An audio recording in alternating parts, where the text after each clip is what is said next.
Yo, what's up? May Kuya RV, nagbabalik at isa na namang reaction video tong ating gagawin. Kapatid, maghihimay na naman tayo dito ng isang sulatan, letrahan o isang kanta, kapatid. At bawat linya dito ay hihimayin natin. Pero bago yan, kapatid, kung ikaw ay bago at trip ang mga ganitong reaction video, meron kang makikita dyan na subscribe button, pa-click na lang yan, kapatid. Sa tabi niya merong notification bell, kalembangin mo para naman updated ka sa mga ilalabas ko pang mga video. At ang ating hihimayin at huhukaying awitin ngayon, ang titulo nito, kapatid, Kalagayan 2. Kalagayan 2 by Penta Touch o Touch ba to? Penta Touch o Penta Touch, I don't know kung paano ang pronunciation dito. Pero meron silang YouTube channel kung saan naka-upload to, kapatid. Yan yung Kidso Penta Official. Shoutout nga pala dyan kay Kidso Penta. Laging nakaabang sa ating mga nilalabas sa video. Maraming salamat, kapatid. At syempre, isang malaking shoutout dyan sa mga kapatid natin sa Sundalo, Nandunggalo. Shoutout sa inyo, mga kapatid, ha? At syempre, bago natin himayin ang ating i-review ngayong araw, isa munang Pasakalye. RP Productions. Bibigyan kita ng pasakalyang simple lang. Yung tipong pag narinig mo to ay mahihibang. Bawat labas ko ng awitin ay nakaabang. Kasi alam nyo na brutal din ako maglibang. Iba ito sa kata mo kaya sige pikit. May metapora do kuno pero yung bars pilit. Aanin pa ba yung lalim kung hindi sisid? Halata na kata mo sa sulat tinipid. Ano bang bago? Basahin lang natin to. Kalagayan 2, ang palasyo ng kasakiman. Grabe, mukhang may pinagugawtan dito si kapatid na Penta Touch. I don't know kung paano yung tamang pronunciation. Comment down below, kapatid, no? Tuloy natin to. Ang palasyo ng kasakiman.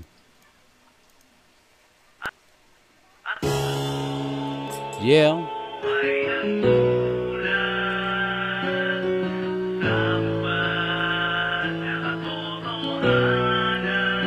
Namulat sa hubad na katotohanan.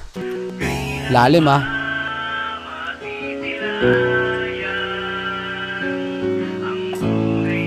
Yeah, check. Mix and mastered nga pala to, kapatid, by North Production. Grabe, may mga beat dyan. Yung beat nito ay malamang doon rin sa North Production. Kamusta kababayan? Ano ang kalagayan? Wala pa rin daan sa pagbabago ng lipunan sa... Sino to? Sedlex. Also, grupo yon. So, meaning to say, yung Penta Touch or Penta Touch is a grupo. Itong unang bumitaw si Sedlex. Pakinggan natin, ha. Sorry, kapatid, na i-interrupt natin itong ating reaction video. Medyo napapanahon kasi itong itong issue dito o itong nilalaman ng awitin na to. So, pakinggan natin yan.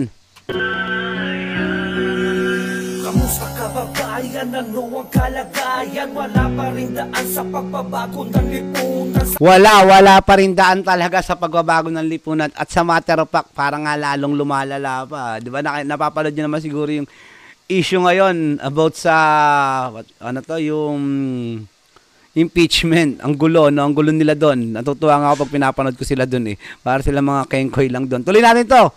Naparindaan sa pagbabago ng lipunan sa walang taong bayan. Sa inyong panunungkulang patong-patong kasalanan, tunay na kaganapan. Alam mo, kapatid, speaking of panunungkulan, marami tayong mga kapatid na nanunungkulan ng tapat. Nagsiservisyo ng tapat. Marami yan, kapatid. Kaso nahahaluan nga lang ng bulok. At marami rin na halong bulok. Manood kayo ng balita.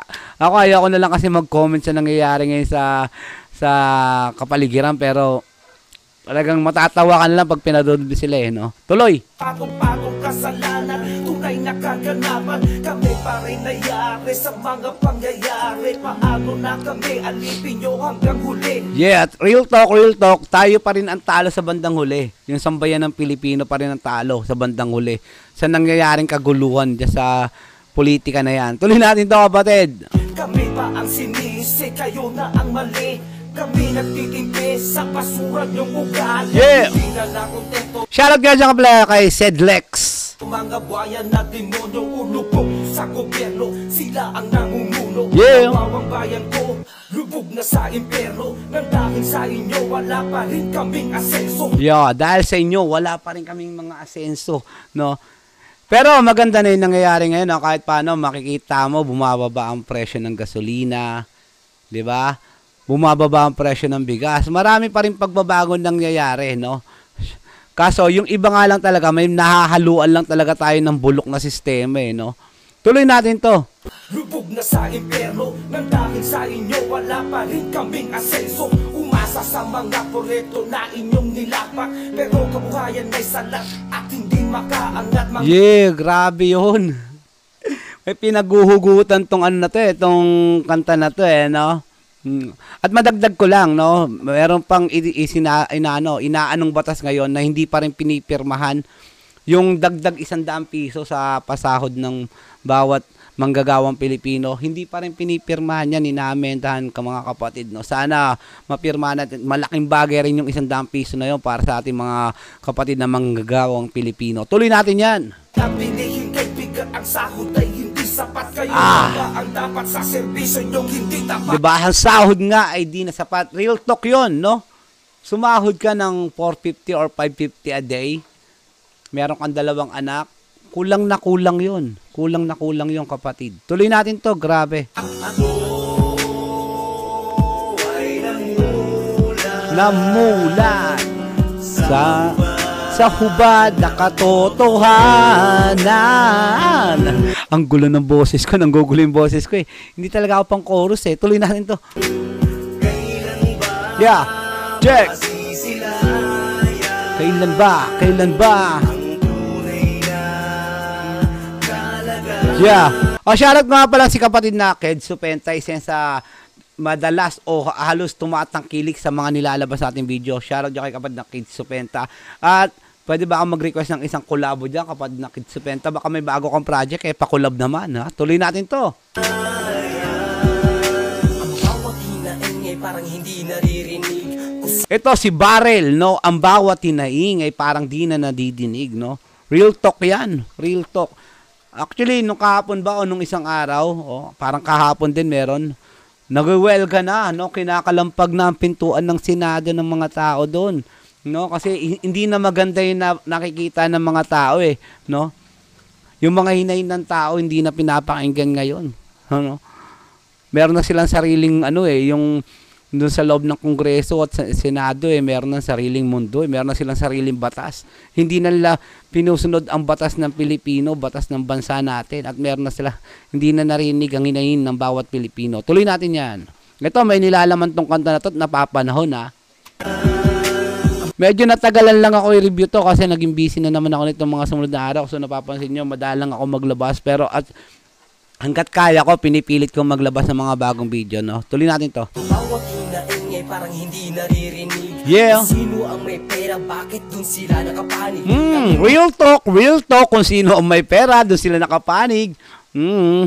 Nangyayari yan. Bakit dun sila nakapanig? Kaming mga mahirap, meron bang karapatan? Ang para sa amin ba ay aming makakamtan? Wala, no? Sa panahon ngayon, sa nakikita natin ngayon, pag mahirap ka, wala ang karapatan. At sana hindi ganun ang batas, no? Tuloy natin yan. Galing na itong to.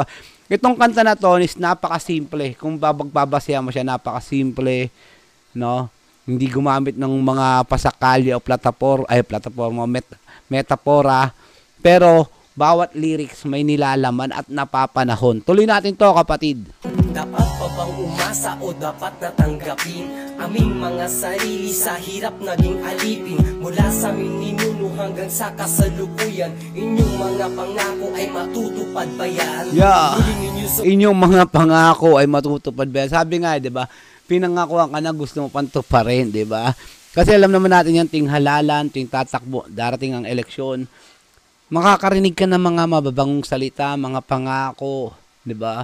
Pero sa tumatakbo, sa mga tumatakbong sa politika, siguro 75% dyan hindi totoo at 25% lang dyan ang totoo. At bilang na bilang yung mga kapatid natin na nakaupo sa posisyon na totoo lang, no? Marami pa rin nahahalong bulok. Tuloy natin yan, kapatid. Kota ay aming ibinigay, lunas sa kahirapan sa amin daw ibibigay. Yeah. Lahat naman sila magaganda daw ang hangarin. Ngunit gusto sumain ng hirap andyan pa rin. Yeah, di ba? Di ba? Real talk. Tuloy. Busog kanilang bulsa, kumakalam ang sikmura. Meron bang marangyang buhay habang kami salat sa pera. Ginto kanilang kutsara dahil sa kanilang yaman. Meaningful yung kapatid. Ginto ang kanilang kutsara, tayo ordinaryo lang. Minsan nga nakakamay pa. Meaningful yun. Kami mga dukha, sana'y silipin nyo naman. At Yeah, check it.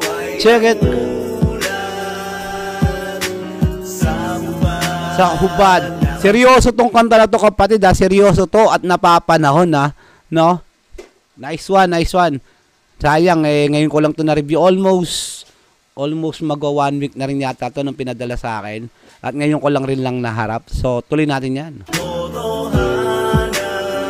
Sa mga nais magpa-review ng kanilang mga video, kanta or anything, kahit anong video yan, bibigyan natin na reaction yung kapatid, dadaanan natin yan. Kaya ilagay nyo dyan yung link ng mga kantang gusto nyo pa-review o kahit anong video na gusto nyo pa-review. Ilagay nyo lang dyan yun sa ating comment section. At sa mga gustong magpa-shoutout, ilagay nyo lang sa comment section at dadaanan natin yung kapatid. Tuloy! Kailan ba? Alam mo itong kanta na to, para sa akin napaka ganda nung nilalaman itong kanta na to, no? Pero kung ako tatanungin, medyo nakulangan ako sa chorus. Yan, sa chorus medyo nakulangan ako. So sino man nag-chorus, pasensya na kapatid. Ito'y ano ko lang naman, based on my own opinion, English yung kapatid. No, parang nasintonaduhan ako doon sa chorus. Kailangan ko doon siguro, kung mas maganda yung chorus na yun, naghalo yung boses ng babae at boses ng lalaki, pinaghalo sa chorus na yun. At mas tinaasan pa yung quality or yung boses doon sa chorus na yun. Maganda yung chorus maganda yung nilalaman ng chorus. Nakulangan lang ako ng konti doon kapatid. So, pasensya na, yun lang ang masasabi ko dito. Pero, all in all, ang ganda ng nilalaman ng kanta na to. Tuloy natin yan. Yeah! Tunay na kalagayan! Ito si Kedso Penta. No, si Kedso Penta. May tao. So, sensya na may tao Tuloy natin na nangiingay ng mga alaga ko. Nagtatahulan. So, pasensya na. Kedso Penta. Shoutout dyan kapatid si Kedso Penta. Pakinggan natin yan on verse 3. May mga pangakong may tao. ang kagaya niya'y marami. Kami nayayamot sa inyong kalakaran. Bakit pinagdadamot ang aming karapat? Diba? Nayayamot kami sa inyong kalakaran at bakit pinagdadamot nyo sa amin ang aming karapatan? Diba? Real talk. Real talk yan. Tuloy natin to. Karapatan, daming gustong maupo, nagpapatayan ba sila? Aha. Ano ba ang dahilan? Magsisilbi nga ba sila? Aha. Ano nga bang silbi ng mga propetang bulaan? Uy. Lumadala na ang problema, ang lahat ay bulag yan. Anong silbi ng mga propetang bulaan, di ba? Lalim magsulat ni kapatid na Kedso Penta. Kedso Penta kapatid pag meron kang bagong mga track dyan o bagong project, i-collab mo ako at siguradong sasamahan kita dyan. Napakagaling. Ang lahat ay bulag yan. Ikaw ba'y magtitiis sa kung anong kinagisnan? Matatamis na salita, huwag mo nang pakikinggan. At huwag ka nang magpabuto, nililin lang ka lang nila. Sa kumunoy ng kahirapan, hahayaan ka nila. Kumunoy ng kahirapan, no? Pagdating sa mga malalalim na salita, Kedso Penta, isa to sa mga nakapila, nakaline up. Pagdating sa mga ganitong palaliman ng salita, napaka-meaningful at the same time, ang lalim ng binitawan dito ni Kedso Penta. So, tuloy lang kapatid. Kahirapan, hahayaan ka nila. Matuto kang kumayod para di ka na umasa. Real talk. Itaguyod, magkaroon ka ng pag-asa. Matutong kumayod para di ka na umasa. Kasi kung iaasa natin lahat din sa kanila, medyo mahirap nga rin na yung kapatid, no? Mas maganda pa rin yung talagang kumakahit tayo para sa sarili natin. Hindi yung lagi lang tayo nakaabang sa ibibigay ng nasa taas, di ba? Nice one. Meaningful. Tuloy. Bawat araw ay sipagan at hayaan mo sila kasi kinabukasan mo ay wala sa kanila. Real talk. Kinabukasan mo ay wala sa kanila. Nice one. Grabe Ang lupit mo daw kapatid na Kedso Penta. Tuloy mo lang yan. Napapabilib mo na ako Tuloy. Pakinggan natin ang chorus. Kinabukasan mo Ay wala sa kanila.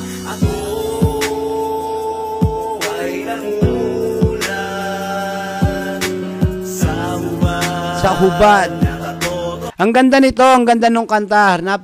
Napaka-meaningful. Bawat lines may laman. At the same time, nakarinig ako dito ng malalalim na salita na talagang yung tipong pag narinig mo hindi naman siya ganun kalalim pero may uunawaan mo pero bihira mong marinig. Yun yung tipo ng lalim na nakita ko dito. Talagang, ang masabi ko lang, talagang nabitin ako sa chorus. Sa chorus lang ako nabitin, kapatid. Pero all in all, napakahusay ng pagkalikha nitong obra na to. Kailan ba ang tunay na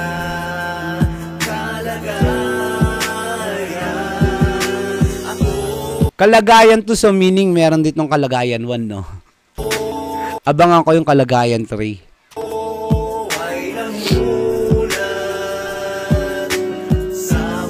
Beat produced by North Production, no? Ilalagay natin yung pinaka-link mamaya ng North Production dyan para makakuha rin kayo ng beat nila. Napakaganda ng mga nilalabas na beat ng North Production. May love song, may hardcore, mayroong boom bap. Ilalagay natin yung, kapatid, para subscribe nyo na rin yung kanilang channel, North Production Beat. At syempre, supportan din natin ang YouTube channel, kapatid, na Kids Supenta Official. Lalagay na natin yung pinaka-link dyan para mapasyalan yung kanilang YouTube channel. At huwag nyo kalimutan subscribe. Ikaw yung RB, ha? Tuloy! Kailan ba masisilayan ang tunay na kalagayan?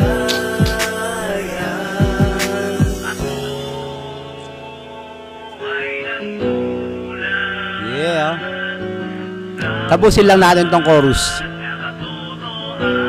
Ito, madalas kong ginagawa yung ganitong estilo, yung sa intro o kaya sa outro, ginagawa ko siyang parang tawag dito yung walkie-talkie type yung boses, parang ganun. Tawag dito walkie-talkie type. Ewan ko kung nakalimutan ko anong tawag dun eh. Tuloy.